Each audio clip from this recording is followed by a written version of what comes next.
Querido amigo, querida amiga, bienvenido o bienvenida a este espacio sagrado de consulta y reflexión. En el día de hoy, nos adentramos con profundo respeto y la mente serena en el complejo y esperanzador panorama político de la nación del Perú. A través de la sabiduría ancestral del tarot, no buscaremos dar una respuesta simplista o un nombre definitivo, sino desentrañar las energías, los arquetipos y las fuerzas en juego que moldearán el camino hacia el nuevo liderazgo. Este no es un simple juego de adivinación, es un viaje simbólico hacia el corazón de un país, una exploración de su atmósfera colectiva y una mirada a los potenciales que se despliegan en su horizonte. Le invito, por tanto, a que se relaje, abra su mente y su corazón, y me acompañe en este recorrido cartomántico. Las cartas que hemos extraído hoy hablan de un proceso de transformación, de desafíos profundos, pero también de una base sólida sobre la cual se puede construir. Veremos la aparición de figuras clave, la resistencia de estructuras pasadas, la necesidad de introspección y, finalmente, la promesa de un orden renovado. Cada carta es un capítulo en esta historia que está escribiéndose en el presente, y juntos, con la mayor de las claridades, interpretaremos su mensaje para la tierra peruana. La primera carta que se presenta en nuestro tapete de lectura es un mensaje claro y potente sobre el germen de lo nuevo. Nos habla de un personaje que no necesariamente es un individuo singular, sino que puede representar una facción política emergente, un movimiento social o incluso una idea que está tomando fuerza en el seno de la sociedad peruana. Es una energía de mediana edad. No la vejez caduca ni la juventud inexperta, sino una fuerza que ha acumulado cierto saber y ahora se siente con la capacidad y la urgencia de crear, de innovar, de dar forma a algo que antes no existía. Esta energía no es ruidosa ni busca los reflectores de inmediato. Su trabajo es de gestación, de planeamiento meticuloso. La carta que ilustra este impulso viene acompañada de un símbolo de gran importancia: una moneda de oro. En el lenguaje del tarot, el oro, las monedas, siempre se relacionan con el mundo material, con la economía, con el valor tangible, pero también con el potencial. Esta moneda de oro no es solo riqueza, es un símbolo de un capital de cambio, de una semilla de valor que está a punto de ser plantada. Indica que los cambios que esta figura o esta fuerza propone no son meramente ideológicos o teóricos, sino que buscan tener un impacto concreto, mensurable, en la realidad material del Perú. Habla de una propuesta económica seria, de un plan de desarrollo que, aunque quizás aún no sea del todo público o no haya sido comprendido en su totalidad por la masa ciudadana, posee una integridad y un peso específico. El aporte de esta energía al desarrollo del Perú se hará, como bien indica la carta, en la medida de sus posibilidades. Esto es crucial de entender. No se presenta como una panacea, como la solución mágica a todos los males. Hay una humildad tácita, un reconocimiento de las limitaciones del contexto y de sus propias capacidades. Es una fuerza consciente de que no puede operar en el vacío, de que debe navegar un mar de circunstancias preexistentes. Sin embargo, la aparición de esta moneda de oro es un augurio extremadamente positivo. Sugiere que los cimientos de lo que se está construyendo son sólidos, que hay un entendimiento de la importancia de la estabilidad económica y que existe un potencial real para generar prosperidad. Esta carta, en esencia, nos dice que en el subsuelo político peruano, algo valioso está siendo forjado, una iniciativa con sustancia que busca, desde su ámbito de influencia, modificar el status quo para bien. Es la chispa inicial, el primer acto de una obra que promete ser compleja y reveladora. Tras la semilla plantada, el universo del tarot nos sorprende con una carta de una potencia y una majestad innegables. Es la aparición de un personaje de una envergadura y un poder muy superiores al anterior. Si la primera carta era la del arquitecto que dibuja los planos, esta es la del conquistador que llega a la obra en un carruaje triunfal. La imagen es poderosa, un vehículo que simboliza el movimiento, el avance y la dirección, tirado no por caballos comunes, sino por esfinges. Las esfinges, criaturas mitológicas que guardan secretos y proponen enigmas, representan aquí el dominio sobre fuerzas contradictorias, la capacidad de unir lo racional y lo instintivo, de controlar energías que para otros serían ingobernables. Este personaje poderoso no llega cabalgando sobre una sola tendencia, sino que conduce un carro que une y dirige las complejas y a menudo opuestas fuerzas de la sociedad peruana. Es la encarnación de la voluntad, la ambición y, sobre todo, del triunfo visible. Esta carta anuncia, sin lugar a dudas, la llegada de una figura con un carisma arrollador, una presencia pública fuerte y una capacidad demostrada para movilizar a las masas o para imponerse en el tablero político. Pero el detalle más significativo, y que no podemos pasar por alto, es el concepto de la coraza política. Este no es un líder vulnerable. Ha aprendido de las batallas pasadas, propias o ajenas, y llega al campo de juego protegido. Su coraza puede ser un equipo sólido de asesores, una estrategia de comunicación impecable, un respaldo financiero robusto o una ideología tan bien estructurada que es difícil de atacar. Esta protección le permite avanzar donde otros se habrían estancado por los embates de la oposición o por los escándalos mediáticos. El mensaje que trae consigo es de optimismo y estabilidad.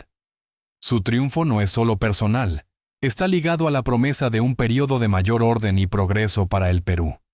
Su energía es de acción, de movimiento decidido hacia un objetivo. Mientras que la primera carta preparaba en la intimidad, esta segunda carta irrumpe en la escena pública con una fuerza que es difícil de ignorar. Simboliza esos momentos en la historia de un país en los que parece emerger una figura que logra canalizar el deseo colectivo de cambio y lo transforma en un proyecto político tangible. Es importante, sin embargo, observar que el carro necesita de un conductor hábil.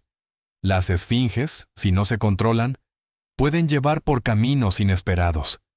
El triunfo anunciado depende de la sabiduría y la dirección de quien lleva las riendas. Pero en un primer nivel, esta carta es un faro de esperanza, un indicador de que se avecina una fuerza capaz de imponer un orden nuevo y de generar una sensación de momentum positivo y de victoria para una parte significativa de la población. Sin embargo, el camino del líder nunca es una línea recta hacia la gloria. Tras la euforia inicial y la demostración de poder, la realidad, con toda su crudeza, se impone. La tercera carta de nuestro revelador es la del ermitaño. Es una imagen que contrasta violentamente con la del carruaje triunfal. Donde había ruido y movimiento, ahora hay silencio y quietud. Donde había acción, ahora hay introspección. El ermitaño es un arquetipo de sabiduría ganada a través de la soledad y la experiencia. Pero en este contexto político, su aparición señala un periodo de necesaria y forzada pausa, de aislamiento y de dificultades en la comunicación. El nuevo líder, o la fuerza emergente que representa el carro, se topa de frente con la compleja y fragmentada realidad política del Perú. No es que su poder desaparezca, sino que se ve obligado a retirarse momentáneamente, a alzar su lámpara interna para intentar iluminar el laberinto en el que se ha metido. Esta carta simboliza de manera perfecta las dificultades para establecer diálogos fructíferos con los distintos partidos y facciones políticas. No es solo que haya oposición, es que hay una sordera estructural, una incapacidad de los diferentes actores para encontrar un lenguaje común. El líder se encuentra, de pronto, aislado en su propia torre de mando, rodeado de consejeros que quizás no comprenden la totalidad del panorama, o enfrentado a una clase política que se muestra reacia a colaborar. El ermitaño nos habla de esa sensación de soledad en la cima, de la carga del poder que recae sobre unos pocos hombros. Es un momento de prueba, donde la popularidad inicial puede verse opacada por la lentitud de los procesos, por la burocracia, por las traiciones veladas y por el peso de las expectativas no cumplidas. La fragmentación del país, una herida que quizás ya existía, se hace más evidente que nunca. El avance, que parecía imparable con la energía del carro, se frena. Se hace lento, meticuloso, casi doloroso. Es un periodo donde la impulsividad sería un error. La carta del ermitaño, en su sabiduría, aconseja paciencia, reflexión y una estrategia a largo plazo. Le está diciendo al líder y al país: debes entender la profundidad del problema antes de pretender solucionarlo. Debes conocerte a ti mismo y a tus adversarios en este nuevo rol. No es una carta de fracaso, sino de un necesario y doloroso aprendizaje.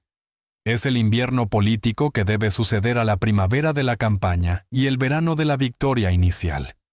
Pero todo invierno llega a su fin, y la luz de la lámpara del ermitaño, finalmente, ilumina el camino a seguir.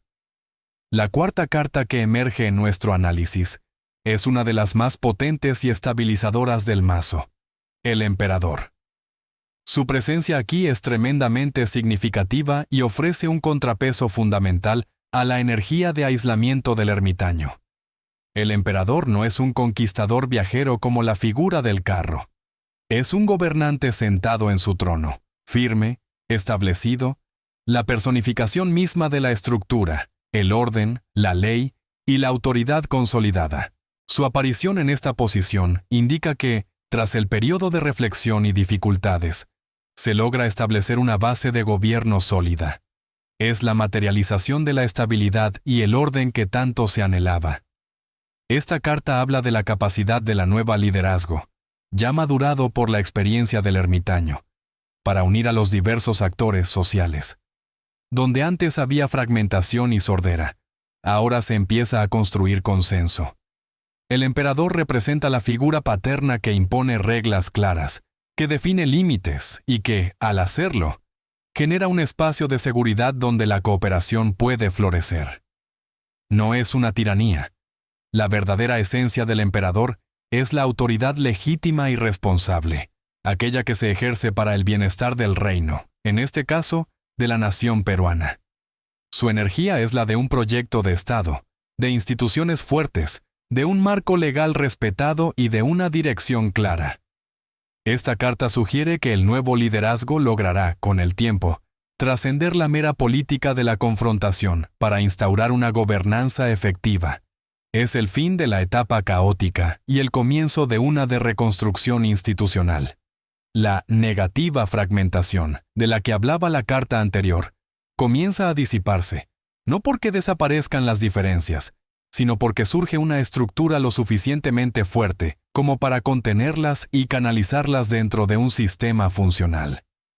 El emperador trae consigo la promesa de un progreso más lento, pero mucho más sostenible que el avance inicial del carro. Es la columna vertebral de un nuevo período para el Perú, uno en el que la palabra estabilidad deja de ser una aspiración para convertirse en una realidad palpable en la vida cotidiana de sus ciudadanos. Llegamos así, querido amigo, querida amiga, al final de nuestro recorrido simbólico. Y el panorama que se nos revela es, sin duda, esperanzador. Las cartas nos han mostrado un camino que, si bien no está exento de los obstáculos y las pruebas que todo proceso de transformación conlleva, apunta hacia un amanecer político renovado para el Perú. La semilla de una idea valiosa y con sustancia económica, la irrupción de una fuerza poderosa y triunfante, la necesaria pausa de introspección para comprender la complejidad del país y la eventual consolidación de un orden estable y estructurado, conforman un ciclo completo y saludable. No es la promesa de un paraíso, sino la de una madurez política posible. Este amanecer no es un regalo, sino una construcción, y en ella, como vimos con la carta del ermitaño, cada ciudadano, cada actor social, tiene un rol que jugar. La reflexión no es solo para el líder, sino para la nación en su conjunto. Es tentador, al observar este proceso, hacer un paralelo con otras naciones de la región o del mundo, que también navegan por aguas políticas turbulentas, donde la polarización y la toxicidad parecen ser la norma. El mensaje del tarot para el Perú es que existe una ruta de escape de ese ciclo negativo. La aparición final del emperador es la prueba cartomántica de que se puede pasar de la fragmentación tóxica a un consenso básico que permita gobernar para el bien común. La estabilidad, tan anhelada, no es una quimera. Es un potencial latente que está a punto de actualizarse. Ahora, me gustaría volcar la mirada hacia usted, que ha tenido la paciencia y la apertura de acompañarme en esta lectura. Su perspectiva es invaluable. ¿Qué intuye su corazón respecto al futuro de Perú? ¿Cuáles son sus esperanzas más profundas para esta nueva etapa que se vislumbra? Los personajes que hemos visto, desde el creador solitario hasta el emperador en su trono, representan también energías dentro del alma colectiva peruana. Los esfuerzos y dificultades de esas figuras, que finalmente allanan el camino hacia la estabilidad, nos llenan de una esperanza serena. Este no es un futuro escrito en piedra, sino un mapa de potencialidades. Su voz, su intuición, su sentir, son una parte esencial de este mapa. Le invito, por tanto, a que comparta sus pensamientos, sus sensaciones, sus propias visiones en los comentarios. Este espacio es tan suyo como mío. Hablemos de la esperanza que nace de la dificultad superada. Hablemos del Perú que juntos podemos vislumbrar en el horizonte. Muchas gracias por su compañía, por su tiempo, y por confiar en este medio de exploración.